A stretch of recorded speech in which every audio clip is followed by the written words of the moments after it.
Повеќе почитуван надвор отколку дома, полесно се разбираше со странските отколку со домашните лидери.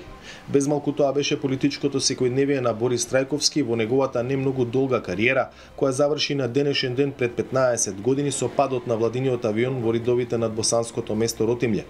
Не дочека да го заврши претседателскиот мандат. Беше на чело на Македонија нешто повеќе од 4 години и тоа во можеби најтурбулентниот период, конфликтната 2001.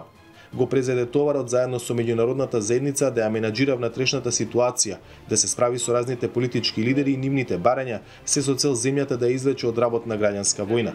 Успеа. Охридскиот договор се потпиша, но ја плати цената. Неговата матична партија се оградуваше од него, а и дел од граѓаните не се согласуваа со неговите политики. Дури по смртта му ги признаа заслугите. Дел од странските државници, колеги на Трајковски, се собраа во Скопје на 15 годишнината од неговата смрт. Нема двојбе да е покажал снажно лидерство. Нема дилеми дека покажа силно лидерство во многу тежок период за Македонија и за незините граѓани. По судирите беше потребно да се обнови довербата меѓу различните етнички заедници.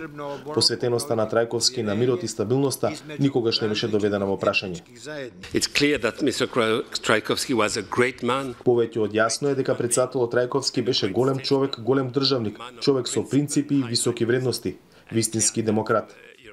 Можеби најдобриот опис за значењето на Трајковски за Македонија го даде еден од неговите најблиски соработници. Беше таму кога и требаше на својата татковина и на својот народ.